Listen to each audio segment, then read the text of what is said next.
just in case you were wondering, how was I able to put a text behind myself in this footage? So let's check it out. So this technique is called rotoscoping. This is where you want to separate your subject from your background so you're able to put graphics in between or whatever the case may be. I have a footage of myself here and we want to add a text in this case. With the footage, you just want to double click on the footage.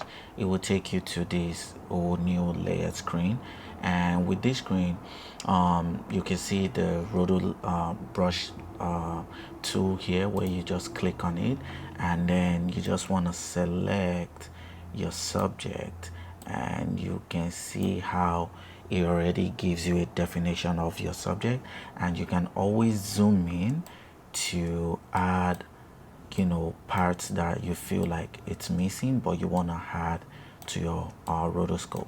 So you can see my ears right here. So let's say for example I went this way and you want to get that part back. So what you want to do is click on Alt or Option if you're on Mac, and then you'll be able to erase that out.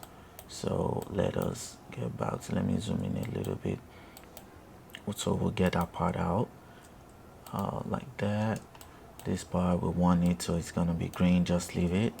And let's see the hairs here, it's all good. Here too we want to make sure we're holding Alt, and then so once I have that, and so the next thing I want to do, you want to press your space bar. So what space bar is gonna do is gonna do a playback, so you can go through your frames to make sure that every frame is being cut as far as like you are defining the mask that you want basically. So with that in place, we can also check by clicking on all these isolations, so like the alpha matte, the default that we have, and you can also do like an overlay, so you can play back and you can see. So and then before we go ahead to freeze our frame, which will be the sort of the render to get your alpha channel, there's some toggles here, some parameters here that you can play with, like your feather.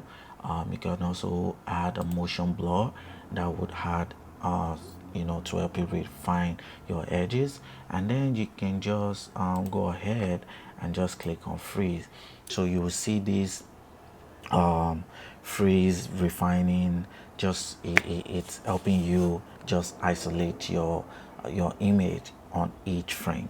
So once that is good to go, then we want to go back to our original composition. As you can see, we have an alpha channel there, and if you don't believe if you don't believe me, let us try with a text here. Let us just type in Tashere in this case.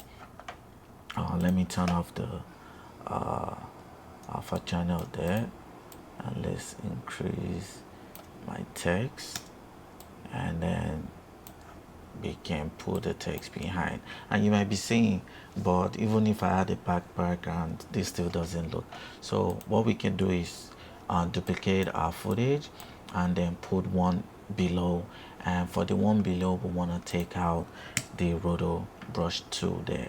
So you can see I have my text behind my footage, and I'm feeling like it's a little bit boring, so let's add some animation to it so it gives more dynamic view here. So let us have our text come from below, and if I play back you can see, let me actually have the text go up a little bit right there. So we can just select bold and add my bounce to it. And you might be wondering, what kind of thing did I do there? So for the bounce, if you check my previous video, I was talking about one of the cool tools that I use to help me work faster, which is K-bar. So make sure you check that out. So yeah, that's really it, and I can just add some motion blur to my text here. So yeah, that's really what you do to get this kind of effect. And please do me a favor, if you ever get to use this effect, this rotoscoping technique, make sure to tag me so I can see that you guys are also working. Okay, all right, I'll catch you in the next video.